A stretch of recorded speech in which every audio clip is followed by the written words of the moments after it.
ಮುಡಾ ಕೇಸ್ನಲ್ಲಿ ಸಿಎಂ ಸಿದ್ದರಾಮಯ್ಯ ಅವರಿಗೆ clean chit ಸಿಕ್ಕಿದೆ.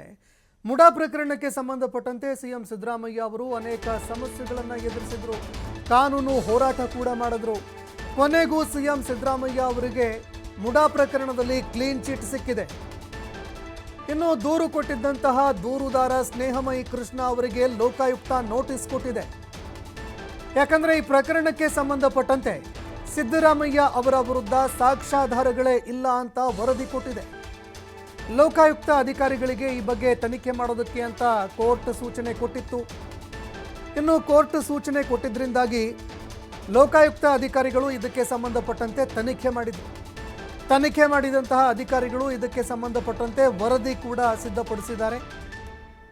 ಈ ವರದಿಯಲ್ಲಿ ಸಿಎಂ ಸಿದ್ದರಾಮಯ್ಯ ಅವರ ವಿರುದ್ಧ ಮುಡಾದಲ್ಲಿ ಅವರು ಭಾಗಿಯಾಗಿದ್ದಾರೆ, ಮುಡಾ ಅಕ್ರಮದಲ್ಲಿ ಅವರು ತಮ್ಮ ಅಧಿಕಾರವನ್ನು ದುರ್ಬಳಕೆ ಮಾಡಿಕೊಂಡಿದ್ದಾರೆ ಅಥವಾ ಅವರು ಅದರ ಮೇಲೆ ಪ್ರಭಾವ ಬೀರಿದ್ರು ಅನ್ನುವಂತಹ ವಿಚಾರಕ್ಕೆ ಸಂಬಂಧಪಟ್ಟಂತೆ ಯಾವುದೇ ಸಾಕ್ಷ್ಯಾಧಾರ ಲಭ್ಯ ಆಗಿಲ್ಲ.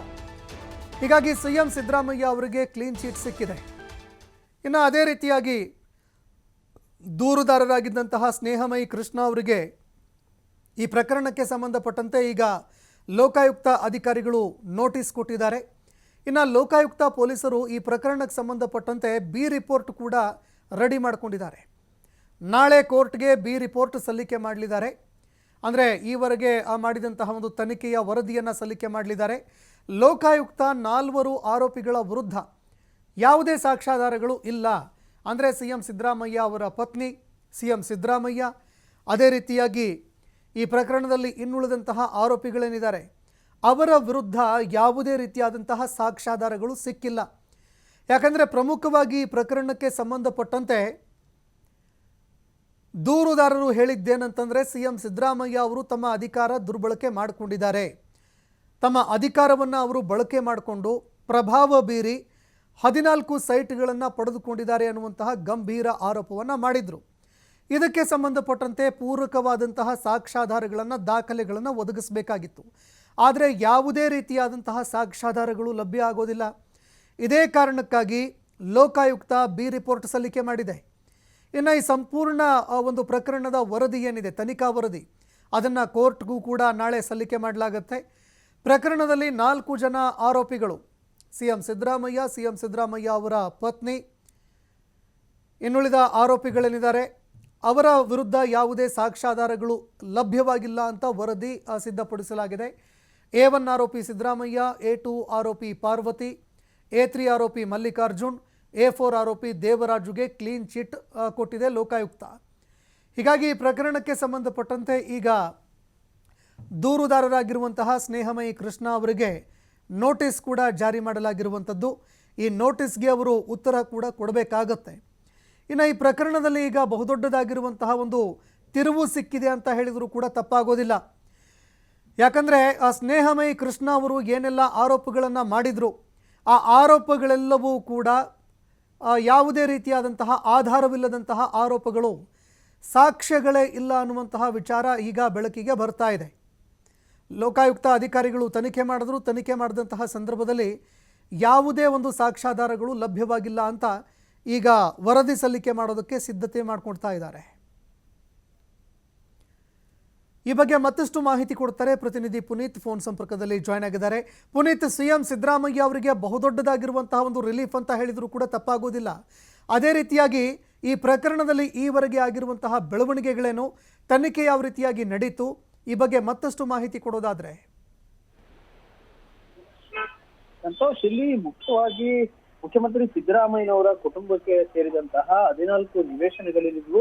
ಈ ಒಂದು 14 ನಿವೇಶನಗಳನ್ನ ಬದಲಿಯಾಗಿ ಪಡೆದಿರಲಾಗುತ್ತೆ. ಅಂದ್ರೆ 50-50 ಅನುಪಾತದಲ್ಲಿ ಮೈಸೂರು ನಗರಾಭಿವೃದ್ಧಿ ಪ್ರಾಧಿಕಾರದಲ್ಲಿ ಏನು ಪಾರ್ವತಿ ಅವರಿಗೆ ಸೇರಿದಂತಹ ಜಮೀನನ್ನ ಕೂಡ ಅಕ್ವೈರ್ ಮಾಡ್ಕೊಳ್ಳೋ ಮುಖಾಂತರ 14 ನಿವೇಶನಗಳನ್ನ ನೀಡಲಾಗಿತ್ತು. ಆದ್ರೆ ಪ್ರತಿಷ್ಠಿತ ಬಡಾವಣೆಯಲ್ಲಿ ನೀಡಿರುವಂತಹ ಒಂದು ಹಿನ್ನೆಲೆಯಲ್ಲಿ ಆರ್ಟಿಐ ಕಾರ್ಯಕರ್ತ ಜೊತೆಗೆ ದೂರುದಾರರಾಗಿದ್ದಂತಹ ಸ್ನೇಹಮಯಿ ಕೃಷ್ಣ ಇಲ್ಲಿ ಮುಖ್ಯಮಂತ್ರಿಗಳು ತಮ್ಮ ಪ್ರಭಾವವನ್ನು ಬೀರಿ 14 ನಿವೇಶನಗಳನ್ನ ಪ್ರತಿಷ್ಠಿತ ಬಡಾವಣೆಯಲ್ಲಿ ಪಡೆದುಕೊಳ್ಳುವಂತ ಒಂದು ಕೆಲಸವನ್ನ ಮಾಡಿದ್ರು ಅಂತ ಹೇಳಿ ಅವರು ಆರೋಪವನ್ನು ಮಾಡಿದ್ರು. ಜೊತೆಗೆ ಲೋಕಾಯುಕ್ತಕ್ಕೆ ದೂರನ್ನು ಕೂಡ ನೀಡಿದ್ರು. ಇದಕ್ಕೆ ಸಂಬಂಧಪಟ್ಟಂತೆ ತನಿಖೆಯನ್ನು ಮಾಡಿದಂತಹ ಲೋಕಾಯುಕ್ತ ಅಧಿಕಾರಿಗಳು ಇದೀಗ ಏನು ಮುಖ್ಯಮಂತ್ರಿಗಳಿಗೆ ಒಂದು ಬಿಗ್ ರಿಲೀಫ್ ಸಿಗ್ತಾ ಇದೆ ಇದರಲ್ಲಿ ಅದನ್ನು ಕೂಡ ಹೇಳ್ಬಹುದು. ಯಾಕೆಂತ ಹೇಳಿದ್ರೆ ಈ ಒಂದು ಪ್ರಕರಣದಿಂದಾಗಿ ಒಂದು ರೀತಿ ಸಿದ್ದರಾಮಯ್ಯನವರ ರಾಜಕೀಯ ಜೀವನಕ್ಕೆ, ಅಂದ್ರೆ ಸುಮಾರು 40-45 ವರ್ಷಗಳ ಒಂದು ರಾಜಕೀಯ ಇತಿಹಾಸದಲ್ಲಿ ಸಿದ್ದರಾಮಯ್ಯನವರ ರಾಜಕೀಯ ಬದುಕಿನಲ್ಲಿ ಎಲ್ಲಿಯೂ ಕೂಡ ಒಂದೇ ಒಂದು ಕಪ್ಪು ಚುಕ್ಕಿ ಇಲ್ಲದಂತಹ ಒಬ್ಬ ರಾಜಕಾರಣಿ ಸಿದ್ದರಾಮಯ್ಯನವರಾಗಿದ್ರು. ಆದ್ರೆ ಈ ಒಂದು ಮೂಡಾದಲ್ಲಿ ಅಕ್ರಮ ಏನ್ ಕೇಳಿ ಬಂತು, ಆ ಒಂದು ಸಂದರ್ಭದಲ್ಲಿ ಮುಖ್ಯಮಂತ್ರಿಗಳು ತಮ್ಮ ಪ್ರಭಾವವನ್ನು ಬಳಸಿ ಅವರ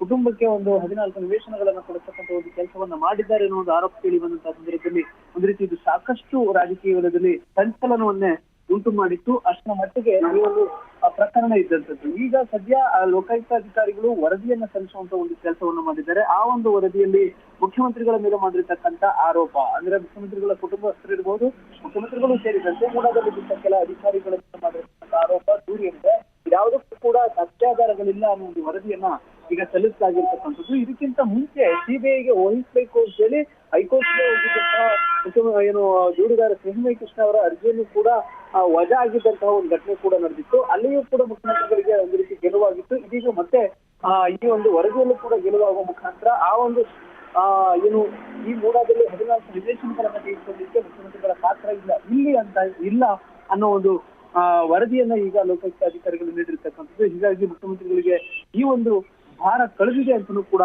ಹೇಳಬಹುದು. ಯಾಕೆಂತ ಹೇಳಿದ್ರೆ ಈಗಾಗಲೇ ಸಾಕ್ಷ್ಯಾಧಾರಗಳ ಕೊರತೆ ಇದೆ ಅಂತ ಹೇಳಿ ಈಗ ವರದಿಯನ್ನ ಸಿದ್ಧಪಡಿಸಿರ್ತಕ್ಕಂಥ ಅಧಿಕಾರಿಗಳು ಅದನ್ನ ನೀಡತಕ್ಕಂಥ ಒಂದು ಕೆಲಸವನ್ನ ಮಾಡಿದ್ದಾರೆ. ಜೊತೆಗೆ ಪ್ರಕರಣದ ಆರೋಪಿ 1 ರಿಂದ 4 ಇದ್ದಂತಹ ಆರೋಪಗಳೇನಿದ್ದು ಎಲ್ಲಾ ಆರೋಪಗಳಿಗೂ ಕೂಡ ಸಾಕ್ಷ್ಯಾಧಾರಗಳ ಕೊರತೆ ಇದೆ. ಜೊತೆಗೆ ಇಲ್ಲೆಲ್ಲಿಯೂ ಕೂಡ ಆರೋಪ ಸಾಬೀತಾಗಿಲ್ಲ ಅಂತ ಅನ್ನೋ ಒಂದು ವರದಿ ಇರತಕ್ಕಂಥ ಒಂದು ಹಿನ್ನೆಲೆಯಲ್ಲಿ ಈ ಒಂದು ನ್ಯಾಯಾಲಯಕ್ಕೆ ಈಗ ವರದಿಯನ್ನ ಸಲ್ಲಿಸಿರ್ತಕ್ಕಂಥ ಅಧಿಕಾರಿಗಳೇನಿದ್ದಾರೆ ಇವರು ಸಂಪೂರ್ಣವಾಗಿ ತನಿಖೆಯನ್ನು ನಡೆಸಿ ಆ ಒಂದು ವರದಿಯನ್ನ ನೀಡತಕ್ಕಂಥ ಒಂದು ಕೆಲಸವನ್ನು ಮಾಡಿದ್ರು. ಜೊತೆಗೆ ಏನು ಸ್ನೇಹಮಯಿ ಕೃಷ್ಣ ಅವ್ರಿಗೂ ಕೂಡ ನೋಟಿಸನ್ನು ನೀಡತಕ್ಕಂಥ ಒಂದು ಕೆಲಸವನ್ನ ಮಾಡಲಾಗಿದೆ. ತಾವು ಮಾಡಿರ್ತಕ್ಕಂಥ ಆರೋಪಗಳೆಲ್ಲವೂ ಕೂಡ ಸುಳ್ಳಿನಿಂದ ಕೂಡಿದ್ದಾವೆ ಅಂತ ಹೇಳಿ ಅವರಿಗೆ ನೋಟಿಸ್ ಅನ್ನು ಕೂಡ ಕೊಡ್ತಕ್ಕಂಥ ಒಂದು ಕೆಲಸವನ್ನು ಮಾಡಲಾಗಿದೆ. ಸದ್ಯಕ್ಕೆ ಈಗ ವರದಿಯನ್ನ ಏನ್ ಸಲ್ಲಿಸಿದ್ದಾರೆ ಅಧಿಕಾರಿಗಳು, ಈ ಒಂದು ವರದಿಗಳಲ್ಲಿ ಆಗಿರ್ತಕ್ಕಂಥ ದೂರುಗಳೇನಿದ್ದಾವೆ ಇವೆಲ್ಲವೂ ಕೂಡ ಸಾಕ್ಷ್ಯಾಧಾರಗಳು ಇಲ್ಲದೆ ಇರುವಂತಹ ಕೇವಲ ಆರೋಪಗಳಾಗಿರ್ತಕ್ಕಂಥ ಒಂದು ಹಿನ್ನೆಲೆಯಲ್ಲಿ ಈಗ ಅವರಿಗೆ ನೀಡಿರ್ತಕ್ಕಂಥ ಒಂದು ಕೆಲಸವನ್ನು ಕೂಡ ಮಾಡ್ಲಿಕ್ಕೆ ಅಧಿಕಾರಿಗಳು ಮುಂದಾಗ್ತಾರೆ. ಯಾಕಂತ ಹೇಳಿದ್ರೆ ಇಲ್ಲಿ ಮುಖ್ಯಮಂತ್ರಿಗಳ ಪಾತ್ರ ಇದೆ ಅಂತ ಅನ್ನೋ ಆರೋಪಗಳೇನಿದ್ವು, ಇದಕ್ಕೆ ಎದುರಾಳಿ ಪಕ್ಷಗಳೆಲ್ಲವೂ ಕೂಡ ಮುಖ್ಯಮಂತ್ರಿಗಳ ಪಾತ್ರ ಇದೆ ಅಂತ ಹೇಳಿ ಆರೋಪಗಳನ್ನು ಏನ್ ಮಾಡ್ತಾ ಇದ್ರು. ಎಲ್ಲಾ ಧನ್ಯವಾದಗಳು ಪುನೀತ್ ನಿಮ್ಮೆಲ್ಲ ಮಾಹಿತಿಗೆ.